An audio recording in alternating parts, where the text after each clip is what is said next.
सभी को सादर नमस्कार। कामधेनु एजुकेशन ग्रुप द्वारा संचालित ऑनलाइन क्लासेज में आप सभी स्नेहिल विद्यार्थियों का हार्दिक स्वागत एवं अभिनंदन। मैं Daulat Ram Saran, head of the department chemistry KVM Nagaur. आज मैं आपको माध्यमिक शिक्षा बोर्ड राजस्थान अजमेर द्वारा आयोजित विज्ञान विषय की परीक्षा के बारे में विस्तृत चर्चा कर रहा हूं। विद्यार्थियों, आप 10th पास करने के बाद 11th में आप विज्ञान के क्षेत्र में यदि जाने की रुचि रखते हैं तो आपके लिए सबसे महत्वपूर्ण, सबसे इंपॉर्टेंट सब्जेक्ट होगा, क्योंकि विज्ञान क्षेत्र के 3 जो अहम सब्जेक्ट है, फिजिक्स, केमिस्ट्री, बायोलॉजी, तीनों सब्जेक्टों को विज्ञान विषय लीड करेगा। तीनों सब्जेक्ट इसी विज्ञान विषय की उपज है।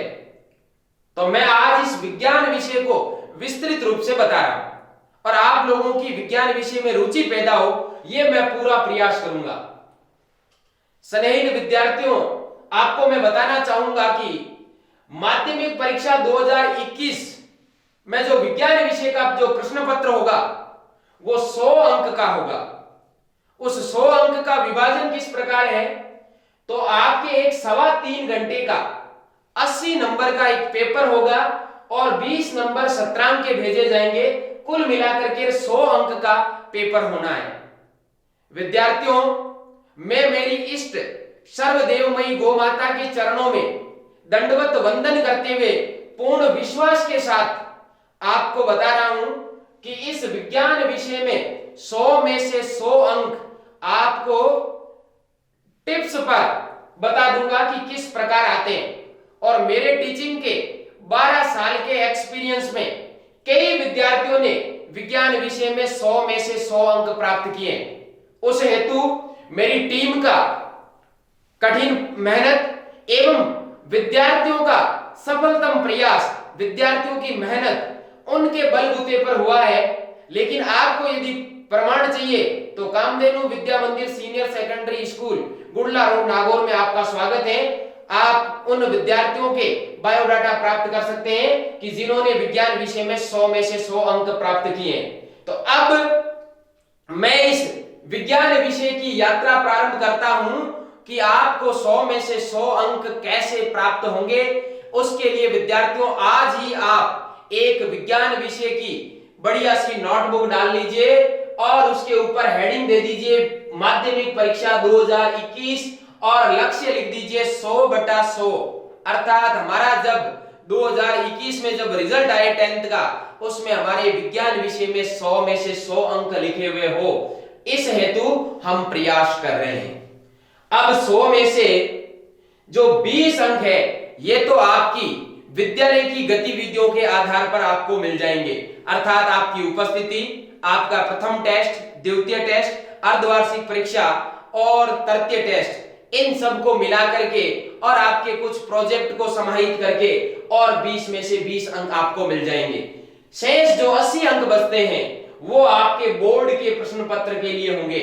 उन 80 अंकों के लिए हमारा जो पाठ्यक्रम है ये किस प्रकार का पाठ्यक्रम है, वर्ष भर में हमें इस पाठ्यक्रम को किस प्रकार पढ़ना है। तो विद्यार्थियों, मैं आपको बता देना चाहता हूं कि विज्ञान विषय को हम 7 यूनिट में अर्थात 7 इकाइयों में विभाजित करके पढ़ने वाले हैं। एक एक इकाई को मैं अलग अलग आपके सामने बताऊंगा। सबसे जो पहली यूनिट है, यह पहली यूनिट है मानव शरीर एवं क्रियाएं। यह यूनिट का नाम है, अर्थात पहली यूनिट का नाम मानव शरीर एवं क्रियाएं। अर्थात हमारा जो मानव शरीर है, इस शरीर के अंतर्गत कौन कौन सी क्रियाएं संपादित होती है, अर्थात मानव शरीर में कौन कौन से तंत्र हैं, मानव शरीर के उन तंत्रों की गतिविधि क्या है, उन मानव शरीर में उनका योगदान क्या है, मानव शरीर में रक्त का संचार कैसे होता है, मानव शरीर में विभिन्न अपशिष्ट पदार्थों का उत्सर्जन कैसे होता है, मानव श्वास कैसे लेता है, मानव भोजन का पाचन कैसे करता है, तमाम तरह की जो जैविक गतिविधियां हैं वो हम इस यूनिट फर्स्ट में पढ़ने वाले हैं। विद्यार्थियों, इस यूनिट फर्स्ट को आपकी किताब के चार पार्टों में डिवाइड किया है, अर्थात पार्ट संख्या 1, 2, 3 और 4, चार पार्ट इस पहली यूनिट के अंतर्गत समाहित है। पहला जो चैप्टर है वो है भोजन एवं मानव स्वास्थ्य, अर्थात मनुष्य को किस प्रकार का संतुलित भोजन करना चाहिए जिसके अंतर्गत उसको प्रोटीन, कार्बोहाइड्रेट, वसा, विटामिन वो सारी चीजें उसको मिल जाए। इस हेतु इस चैप्टर में हम पढ़ेंगे भोजन के बारे में, और भोजन की मात्रा कम या ज्यादा होने पर स्वास्थ्य पर क्या प्रभाव पड़ता है, ये चीज हम इस पार्ट के अंतर्गत पढ़ने वाले हैं। अर्थात जो पहला पार्ट है वो नंबर की दृष्टि से 4 नंबर का चैप्टर रहेगा। इसी में ही इसी यूनिट में दूसरा चैप्टर पढ़ेंगे अपन मानव तंत्र, ह्यूमन सिस्टम। मानव तंत्र के अंतर्गत मैं आपको पहले ही बता चुका हूं कि हम इसमें मानव शरीर के विभिन्न तंत्रों को पढ़ेंगे, जिसमें हम पाचन तंत्र को पढ़ेंगे, श्वसन तंत्र को पढ़ेंगे, उत्सर्जन तंत्र को पढ़ेंगे, जनन तंत्र को पढ़ेंगे, रक्त परिसंचरण तंत्र को पढ़ेंगे, हार्ट को स्पेशली पढ़ेंगे, सीएनएस को पढ़ेंगे। ये जो सिस्टम है ये सारे सिस्टम हमारे 6 नंबर का चैप्टर है, और आपकी विज्ञान की किताब में सबसे बड़ा पार्ट भी है और अंकों की दृष्टि से भी सबसे ज्यादा अंक का चैप्टर यही है। यानी हमारी 10th की जो किताब में 20 जो चैप्टर है उन चैप्टर में सबसे बड़ा चैप्टर दूसरा है और सबसे अधिक अंकों का भी दूसरा चैप्टर ही। इसी यूनिट का अर्थात पहली यूनिट मानव शरीर एवं क्रियाएं, इसी का जो तीसरा चैप्टर है आनुवंशिकी, जिसे जेनेटिक्स कहते हैं, अर्थात एक पीढ़ी से दूसरी पीढ़ी में जो लक्षणों का संचरण होता है वो प्रक्रिया जेनेटिक्स के अंतर्गत, आनुवंशिकी के अंतर्गत पढ़ते हैं। इस आनुवंशिकी का जनक ग्रेगर जॉन मेंडल है और मटर का पौधा मेंडल, ये सब हम मेंडल के प्रभाविता के नियम, स्वतंत्र अफ्यूहन का नियम, पृथक्करण का नियम, ये सब हम इस आनुवंशिकी के अंतर्गत पढ़ने वाले हैं।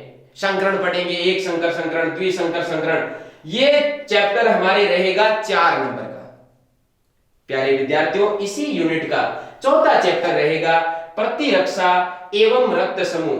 प्रतिरक्षा शब्द इम्यूनिटी, ये शब्द अभी हमें इस समय भी बहुत सुनने को मिलता है। इस कोरोना वायरस महामारी में बताते हैं कि जिनका प्रतिरक्षा तंत्र अर्थात इम्यूनिटी सिस्टम हाई है, इम्यूनिटी सिस्टम मजबूत है, वो कोरोना से लड़ने में भी सक्षम है, उन पर ज्यादा कोरोना वायरस का अटैक नहीं होता है। वो प्रतिरक्षा तंत्र एवं रक्त समूह हम इस चैप्टर के अंतर्गत पढ़ने वाले हैं। ये चैप्टर 3 नंबर का है। रक्त समूह के अंतर्गत प्यारे विद्यार्थियों हमारा ब्लड है वो 4 ग्रुपों में बांटा गया है, ए बी व ओ।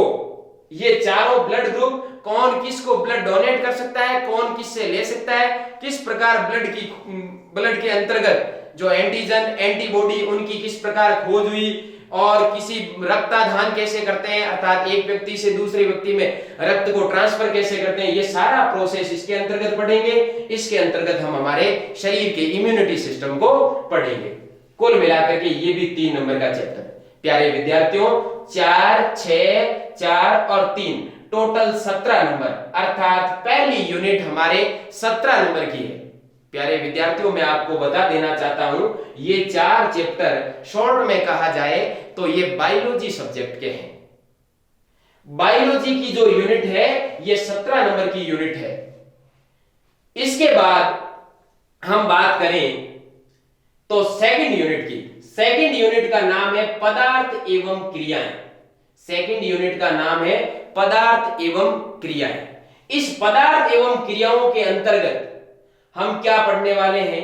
देखो, पदार्थ का मतलब है कि कोई भी जो वस्तु हम देख रहे हैं वो वस्तु किन्हीं न किन्हीं कणों से मिलकर के बनी है और वो कण सभी पदार्थ के अंतर्गत आते हैं। उन पदार्थों को अपन और उन पदार्थों से रिलेटेड वो क्या क्या अभिक्रियाएं करते हैं। यहां क्रियाओं का मतलब अभिक्रियाओं से है, रिएक्शन से है। अर्थात जैसे अपने पास पदार्थ द्रव भी हो सकता है, ठोस भी हो सकता है, गैस भी हो सकता है। जैसे अपने पास दूध है और दूध में अपन ने छाछ डाल दी तो ये 2 द्रव है, लेकिन दोनों द्रव ने आपस में मिलकर के क्रिया कर ली और थोड़ी देर पश्चात या कुछ घंटों पश्चात वो दही में बदल गया, अर्थात वो एक क्रिया हुई। तो पदार्थ और पदार्थों की क्रिया से संबंधित समस्त प्रकार की जानकारी हम इस 10th क्लास के अकॉर्डिंग सेकंड यूनिट में पढ़ने वाले हैं। प्यारे विद्यार्थियों, इस यूनिट में भी 4 चैप्टर और जुड़ जाते हैं, अर्थात चैप्टर नंबर 5 दैनिक जीवन में रसायन, एवरीडे लाइफ इन केमिस्ट्री या केमिस्ट्री इन एवरीडे लाइफ, यानी अपन बात करें तो दैनिक जीवन में रसायन का किस किस प्रकार उपयोग है। प्यारे विद्यार्थियों, जैसा कि मैंने प्रारंभ में बताया था कि मेरा सब्जेक्ट केमिस्ट्री है और मैं आपको बता दूं केमिस्ट्री के अंतर्गत रसायन बनते हैं और रसायन विज्ञान का उपयोग इतना है कि मनुष्य को तारने से लेकर के मारने तक के सारे केमिकल, सारे रसायन इसी रसायन विज्ञान की ही देन है। बम विस्फोट में काम आने वाले खतरनाक विस्फोटक पदार्थ वो भी रसायन विज्ञान के ही रसायन है, और आदमी को मरते समय यदि कोई प्राणदायक औषधि दे दी जाए तो उस औषधि के अंतर्गत जो केमिकल काम में लिया जाता है वो भी रसायन विज्ञान की ही देन है। ऐसे दैनिक जीवन में काम आने वाले सभी प्रकार के रसायनों, जैसे हालांकि यहाँ 10th स्टैंडर्ड पर हम शॉर्ट में ही पढ़ेंगे, जैसे सोडियम के विभिन्न यौगिक NaOH, Na2CO3, NaOH, Na2CO3, NaCl, NaHCO3, CaSO4, तमाम तरह के छोटे छोटे रसायन जिनका दैनिक जीवन में क्या उपयोग होता है ये हम यहां पढ़ने वाले हैं। ये 4 अंक का चैप्टर रहेगा। इसी यूनिट का छठा चैप्टर जिसका नाम है रासायनिक अभिक्रियाएं एवं उत्प्रेरक, केमिकल रिएक्शन एंड कैटलिस्ट। मित्रों, मैंने जैसा कि आपको पहले ही बताया था, रासायनिक अभिक्रियाओं के अंतर्गत हम पढ़ेंगे कि जब कोई दो पदार्थ आपस में जुड़कर के नया पदार्थ बनता है या कोई पदार्थ विखंडित होकर के दो नए पदार्थ बना लेता है, ऐसे प्रोसेस के अंतर्गत हम कई अभिक्रियाएं पढ़ने वाले हैं। संयोजन अभिक्रिया, वियोजन अभिक्रिया, वियोजन या अपघटन अभिक्रिया, अपघटन अभिक्रिया के विभिन्न प्रकार, ऊष्माशोषी अभिक्रिया, ऊष्माक्षेपी अभिक्रिया, ऑक्सीकरण अभिक्रिया, अपचयन अभिक्रिया, विभिन्न अभिक्रियाओं के प्रकारों को यहाँ पढ़ेंगे और उन्हीं अभिक्रियाओं को संपादित करने में सहायक पदार्थ जो काम में आता है वो उत्प्रेरक होते हैं। हालांकि अभिक्रिया अपने आप संपन्न हो जाती है, फिर भी उन अभिक्रियाओं को मंद या तेज करने के लिए कुछ बाहर से जो पदार्थ काम में लिए जाते हैं वो उत्प्रेरक होते हैं।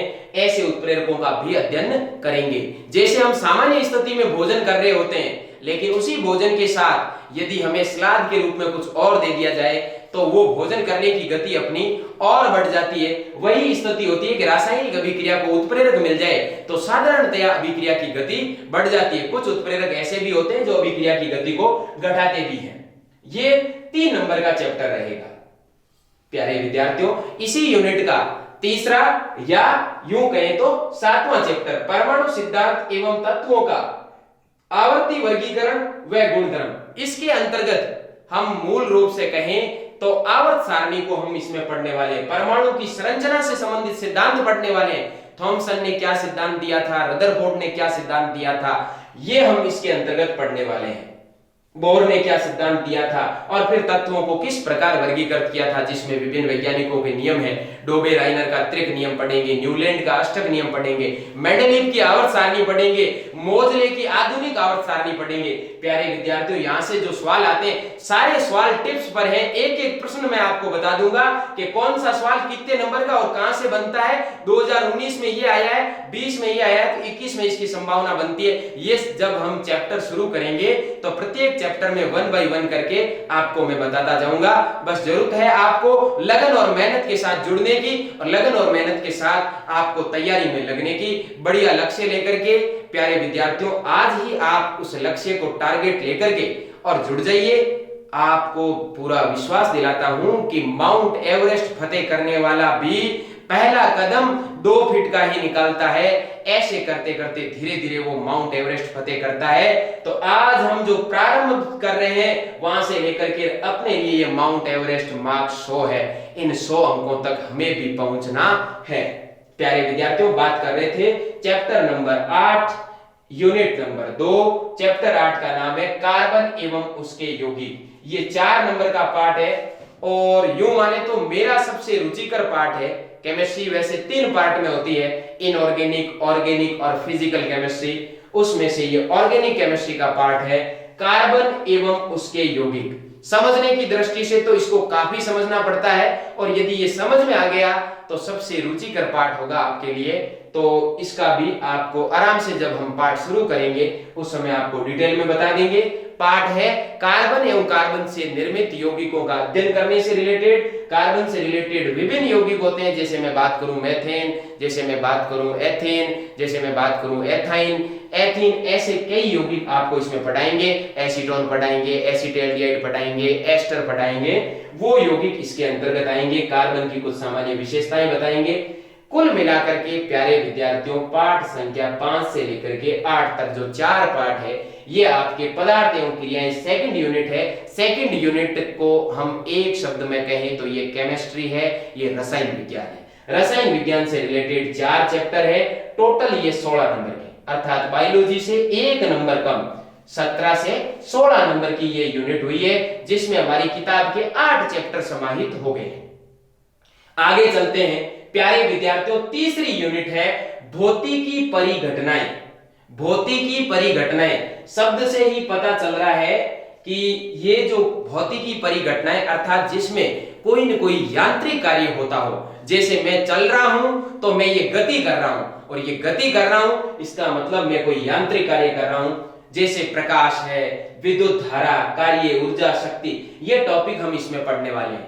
इसमें भी 3 चैप्टर समाहित किए गए हैं भौतिकी परिघटनाओं में, और संयोग ऐसा है कि इन भौतिकी परिघटनाओं में तीनों चैप्टर बराबर अंक के हैं, 5 5 5।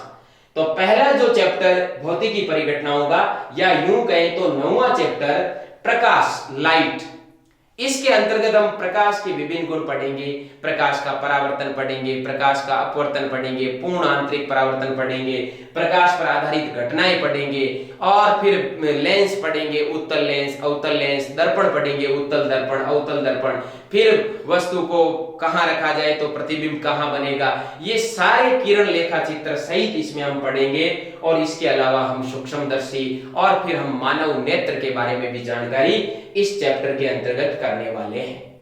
यह चैप्टर हमारे लिए 5 अंक का रहेगा, और इसमें सारी जानकारी आपको 1 बाय 1 करके पॉइंट टू पॉइंट सारा नोट करवाया जाएगा, एक एक डायग्राम अच्छे से बनवाया जाएगा। उसके बाद हम बात करते हैं विद्युत धारा की।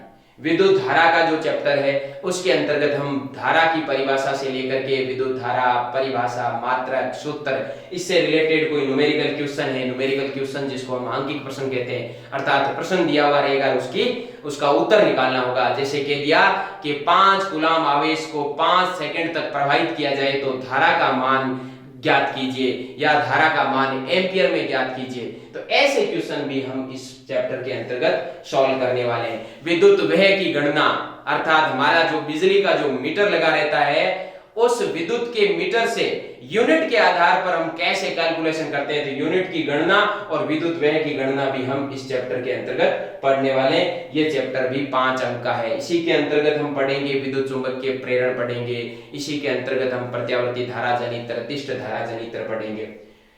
11वां चैप्टर कहें या भौतिकी परिघटनाएं, तीसरी यूनिट का तीसरा चैप्टर कार्य, ऊर्जा और शक्ति, अर्थात वर्क, एनर्जी एंड पावर। हम कार्य के बारे में पढ़ेंगे, ऊर्जा के बारे में पढ़ेंगे और शक्ति के बारे में पढ़ेंगे। ये भी 5 नंबर का चैप्टर रहेगा। और भौतिकी परिघटनाएं अर्थात इस यूनिट का नाम है फिजिक्स। प्यारे विद्यार्थियों, बायोलॉजी 17 नंबर की थी, केमिस्ट्री 16 नंबर की, अर्थात ठीक 1 नंबर कम। इसी प्रकार ठीक 1 नंबर कम की हो गई फिजिक्स, जो 15 नंबर की। यहां तक प्यारे विद्यार्थियों पाठ संख्या 1 से लेकर के 11 तक अपने कंप्लीट हुए हैं, जिसमें 3 यूनिटें कंप्लीट हुई है, और 3 बड़ी बड़ी किताबें जो आगे चल करके आप पढ़ने वाले हो, बायोलॉजी, केमिस्ट्री, फिजिक्स, उनसे रिलेटेड यूनिटें भी पूरी हुई है। आगे चलते हैं यूनिट क्रमांक 4, प्राकृतिक संसाधन। प्यारे विद्यार्थियों, यूं कहूं तो आपकी विज्ञान लगभग 10th की जो समझने लायक है वो यहां तक आ चुकी है। अब आगे केवल मात्र आपको पढ़ना है, अच्छे से नोट्स हम आपको लिखाएंगे, या आपको अधिकांश चीजें याद करनी है, फिक्स है। इसके अंतर्गत जैसे मान लो आपको बता दिया कि भाई इस पादप का यह वैज्ञानिक नाम होता है, जैसे गेहूं के पादप का नाम ट्रिटिकम एस्टिवम होता है, तो वो होता है। अर्थात आपकी मेमोरी पावर अच्छा होना चाहिए, आपको याद ही करना पड़ेगा। जैसे मैंने मान लो आपको बता दिया कि सीता माता अभयारण्य प्रतापगढ़ राजस्थान में है, तो वो प्रतापगढ़ राजस्थान में आपको याद ही करना पड़ेगा। अर्थात यहाँ अधिकांश जो पार्ट है वो आपको याद करने रिलेटेड है, लेकिन हम आपको उनके अच्छे से नोट्स लिखाएंगे, जहां समझने लायक है उनको ठीक से आपको समझाएंगे। प्राकृतिक संसाधन इस यूनिट को माने तो ये जनरल साइंस की यूनिट है, जिसको जीएस कहा जा सकता है। इसके अंतर्गत चैप्टर नंबर 12 प्रमुख प्राकृतिक संसाधन, जो 4 नंबर के हैं। प्राकृतिक संसाधन की बात करें तो ये कोयला, खनिज, ये प्राकृतिक संसाधनों की कैटेगरी में आते हैं। फिर जो विभिन्न उद्योग धंधों से जो अपशिष्ट एवं इसका प्रबंधन कैसे किया जाए, यानी कचरा और कचरे का प्रबंधन कैसे किया जाए, वो हम चैप्टर नंबर 13 में पढ़ेंगे, वो 3 नंबर का है। फिर पादप एवं जंतुओं के आर्थिक महत्व, पौधों के वनस्पति के महत्व क्या है, जंतुओं के क्या महत्व है, अर्थात जंतुओं का आर्थिक महत्व क्या है, जंतु जो दूध देते हैं तो उन दुधारू पशुओं का किस प्रकार यूटिलाइजेशन किया जाना चाहिए, ये सारा हम इस चैप्टर नंबर 14 में पढ़ेंगे। कुल मिलाकर के 12, 13 और 14 अर्थात 4, 3 और 5 टोटल हमारे 7 और 5 12 नंबर की यूनिट होती है। यूनिट क्रमांक 4 जो जनरल साइंस से रिलेटेड है, इसमें हम प्रमुख प्राकृतिक संसाधनों के बारे में, अपशिष्ट एवं उसका प्रबंधन, पादप एवं जंतुओं के आर्थिक महत्व के बारे में पूरा डिटेल में पढ़ेंगे। अच्छे से आपको हेडिंग बढ़िया स्टार लगा के एरो में एक एक पंक्ति लिखाएंगे, कैसे कैसे प्रश्न आते हैं वो सारा बताएंगे। क्योंकि ये जो हमारा सिलेबस है वो 2018 में लागू हुआ था, तो सन 2019 की, 2020 की जो एग्जाम हुए हैं और जो 2018 के एग्जाम थे, उन तीनों एग्जामों में कौन कौन से प्रश्न आए यूनिट वाइज वो भी आपको लिखाए जाएंगे और संभावित भी बताया जाएगा कि 2021 में इस आधार पर इस प्रश्न के आने की संभावना बनती है।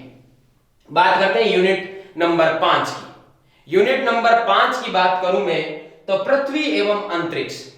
प्यारे विद्यार्थियों, आपको ही पता है पृथ्वी एवं अंतरिक्ष, इससे रिलेटेड जो चैप्टर हम पढ़ेंगे वो हमारे 4 चैप्टर हैं। पृथ्वी की संरचना से रिलेटेड, अंतरिक्ष से रिलेटेड जो प्रश्न आएंगे, सबसे पहला जो यूनिट है पृथ्वी की संरचना, पृथ्वी पर जीवों का कैसे विकास हुआ, जीव कैसे अस्तित्व में आए, ये सब यहाँ पढ़ेंगे। ब्रह्मांड एवं जीव विकास, ब्रह्मांड से फिर जीवों का किस प्रकार विकास हुआ धीरे धीरे, ये मनुष्य का कैसे विकास हुआ, ये हम सब यहाँ पढ़ेंगे।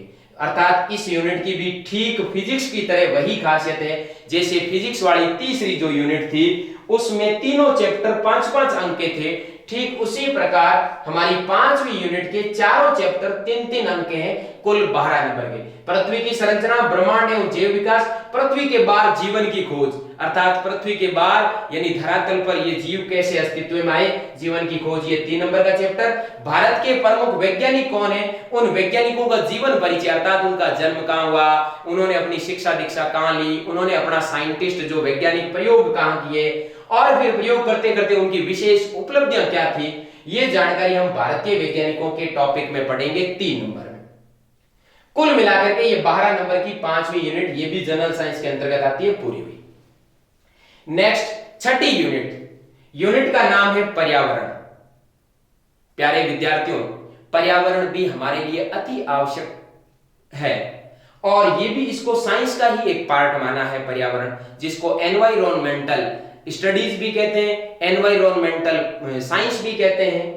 तो उस दृष्टि से जैव विविधता एवं इसका संरक्षण नाम से 19वां जो चैप्टर है, ये 5 अंक का चैप्टर है और ये अपने आप में यूनिट भी 5 नंबर की हुई, क्योंकि इस यूनिट में एक ही चैप्टर है। जैव विविधता का मतलब है कि आज बर्फीय क्षेत्रों में रहने वालों की संस्कृति अलग है, ये अपने पहाड़ी क्षेत्रों में रहने वाले अलग हैं, रेतीले धुरों में रहने वाले अलग हैं, अलग अलग जगह पर अलग अलग विविधताएं पाई जाती है।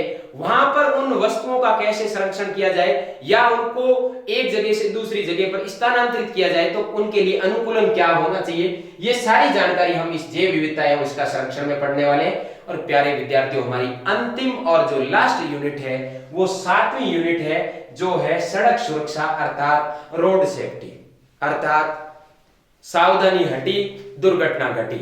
इससे बचने के लिए प्यारे विद्यार्थियों, आपके जीवन में सरकारी नियमानुसार ये जो पाठ्यक्रम जोड़ा है सड़क सुरक्षा, इसको पढ़ाने का मूल ध्येय यही है कि जीवन अनमोल है और इसे हमें आनंद और उत्साह के साथ जीना है और जीवन में आगे बढ़ना है, उन्नति करनी है। इस हेतु हम हमारे शरीर का, हमारे जीवन का सुरक्षा रखेंगे। इसको सड़क सुरक्षा के अंतर्गत पढ़ेंगे। सड़क सुरक्षा शिक्षा ये 3 नंबर की रहेगी। अर्थात साइंस की दृष्टि से कहूं तो वाहनों से रिलेटेड कि भी रोड पर वाहन चल रहे हैं तो पीछे का जो दर्पण होता है उसमें कौन सा लेंस, जो मिरर जो कांच लगा रहता है, शीशा जो लगा रहता है उसमें कौन सा दर्पण काम में आता है, हेडलाइट में कौन सा दर्पण काम में आता है, कौन सा लेंस काम में आता है, ये सारी जानकारियां हम इसके अंतर्गत पढ़ने वाले हैं। शराब पी करके गाड़ी क्यों नहीं चलानी चाहिए, आंखों में कौन सा लेंस काम में लेना चाहिए, ये सारी जानकारियां हम इस सड़क सुरक्षा के अंतर्गत पढ़ने वाले हैं। प्यारे विद्यार्थियों, ये यूनिट भी 3 नंबर की हुई, चैप्टर भी 3 नंबर का। यूं करके बात करें तो हमारी यूनिट की दृष्टि से देखें तो 17, 16, 15, 12, 12, 5, 3 टोटल होते हैं हमारे 80 नंबर। और पाठ की बात सीधा सीधा साफ शब्दों में मैं आपको बताऊं तो आपको इतना ही ध्यान रखना है कि हमारी 10th की विज्ञान की किताब में 20 पाठ है। 20 पाठों को 7 यूनिटों में बांटा गया है। 7 यूनिटों में जो इंपॉर्टेंट यूनिट है वो हमारी बायोलॉजी, केमिस्ट्री और फिजिक्स की है, जो 17, 16 और 15 नंबर की है। फिर यूनिटें नंबरों की दृष्टि से तो ये भी इंपॉर्टेंट है, लेकिन ये ज्यादा समझने लायक नहीं है, इनको सीधा याद करना है। फिर 12 नंबर की यूनिट, फिर 12 नंबर की यूनिट, फिर 5 नंबर की और फिर 3 नंबर की। ये 20 पाठ 80 नंबर में। प्यारे विद्यार्थियों, अब आपके दिमाग में आ रही होगी कि हमें करना क्या है, तो आपको बता दूं इन चैप्टरों का 1 बाय 1 करके अच्छे से हमें अध्ययन करना है, केवल रटना नहीं है, हमें इनको समझना है, हमें इनके कंसेप्ट क्लियर करना है। समीकरण आई है तो समीकरण कैसे बनी है, सूत्र आया है तो सूत्र कैसे बना है, न्यूमेरिकल क्वेश्चन है तो उस न्यूमेरिकल क्वेश्चन का सॉल्यूशन क्या है, अर्थात उसका हल क्या है, ये सारी जानकारियां पढ़ते पढ़ते मैं आपको विश्वास दिलाता हूं कि प्रत्येक पाठ को पूरा होने के बाद हम प्रत्येक पाठ का टेस्ट लेंगे। टेस्ट से पहले हम 2018, 2019 और 2020 में जो आरबीएसई बोर्ड पैटर्न में जो सवाल पूछे गए थे एग्जाम में, वो प्रश्न लिखाएंगे कि इन पाठों से ये प्रश्न पूछे थे, आपको ये प्रश्न आ रहे हैं। तो प्यारे विद्यार्थियों, 2021 में होने वाले पेपर के भी प्रश्न आपको आएंगे, ये आपके कॉन्फिडेंस को बढ़ाएंगे। इस प्रकार ये दूसरा चैप्टर होगा, वही पैटर्न चलेगा, तीसरा चैप्टर होगा तो यही पैटर्न चलेगा। यूं करते करते हम जब 20 चैप्टर पूरे कर लेंगे तो उसके बाद आपको मैं बता दूं, जब हमारे 20 चैप्टर पूरे हो जाएंगे तो उसके बाद हम लेंगे प्री बोर्ड, और जो प्री बोर्ड लेंगे वो पूरा का पूरा बोर्ड पैटर्न का होगा। अब आपको लग रहा है कि भैया जी आप कैसे लेंगे ये, तो मैं आपको बता दूं प्यारे विद्यार्थियों, जब तक हम ऑनलाइन हैं तो ऑनलाइन लेंगे, और जब परिस्थितियां अनुकूल हो जाएगी, जब हम ऑफलाइन में होंगे तो इसको हम ऑफलाइन में लेंगे। लेकिन आपको विश्वास दिलाता हूं कि आपके इस 100 नंबरों के लिए क्या मेहनत करनी है, उसमें मैं और मेरी टीम कोई कोर कसर नहीं छोड़ेगी। जहां तक मैं आपको बता दूं, इस विज्ञान विषय को पढ़ाने के लिए एक से एक बढ़कर के एक्सपर्ट बढ़ाएंगे कि बायोलॉजी का एक्सपर्ट बायोलॉजी पढ़ाएगा, फिजिक्स का एक्सपर्ट फिजिक्स पढ़ाएगा, केमिस्ट्री का एक्सपर्ट केमिस्ट्री पढ़ाएगा और जनरल साइंस का एक्सपर्ट जनरल साइंस पढ़ाएगा। कुल मिलाकर के आपके छोटे से छोटे टॉपिक को लेकर के बड़े से बड़े टॉपिक तक सारे आराम से टिप्स पर एक एक करके अच्छी अच्छी ट्रिकों के साथ, जिसमें आपको रटने की विशेष जरूरत नहीं पड़ेगी। अब आपको मैं बता दूं, हमारा जो बोर्ड का प्रश्न पत्र होगा, उस बोर्ड के प्रश्न पत्र में प्रश्न पत्र 4 खंडों में होगा, खंड ए, खंड बी, से और दे। अब आपको बता दूं, इन खंड से रिलेटेड प्रश्न संख्या क्या आएगी, अर्थात जो हमारा खंड ए है उसके अंतर्गत जो प्रश्न संख्या आएगी वो आएगी 1 से 8, अर्थात 1 से 8 तक जो प्रश्न आएंगे वो खंड ए से आएंगे। और जो प्रत्येक प्रश्न के लिए जो अंक होंगे, प्रत्येक प्रश्न के लिए अंक वो आपके 1 अंक होगा, अर्थात 8 प्रश्न 1-1 नंबर के आएंगे। अब ये कोई जरूरी नहीं है कि कौन सी यूनिट का आए, जिस भी यूनिट का जिस भी चैप्टर से आएगा 1 नंबर का प्रश्न आएगा। और वो 1 से लेकर के 8 तक प्रश्न आएंगे, वो एक एक नंबर के होंगे। उसके बाद 9 से लेकर के और जो 14 तक प्रश्न आएंगे वो प्रश्न, प्रत्येक प्रश्न 2-2 अंक का होगा। और उसके बाद में जो खंड 6 है वो आपके 15 से लेकर के 24 तक प्रत्येक प्रश्न 3-3 अंक का है। और उसके बाद में अंतिम जो खंड दे 25 से लेकर के 30 तक प्रश्न, वो प्रत्येक प्रश्न 5 अंक का होगा। प्यारे विद्यार्थियों, यूं करते करते ये हमारे 80 नंबर का प्रश्न पत्र आना है।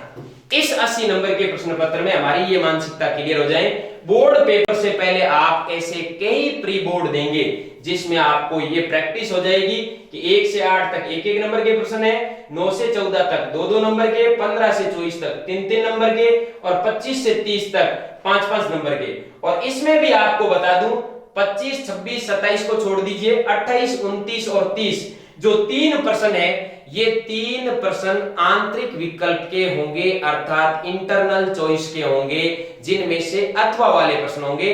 कोई एक प्रश्न करना होगा 28 के अथवा में से, 29 के अथवा में से और 30 के अथवा में से एक एक प्रश्न।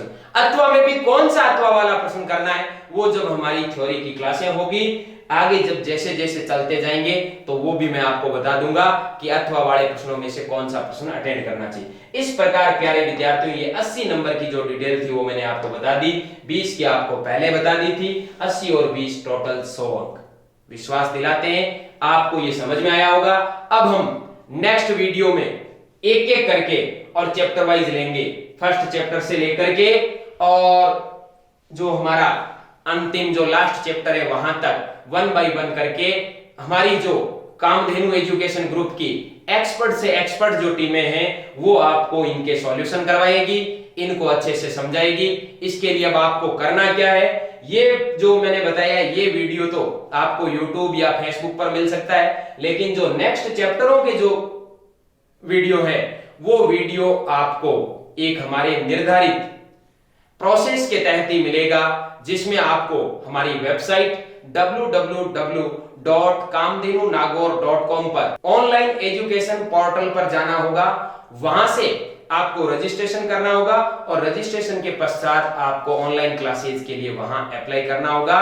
और उसके बाद में आप हमारे विज्ञान ही नहीं सारे सब्जेक्टों की video shooted class, PDF notes, exercise सारी प्राप्त कर सकेंगे।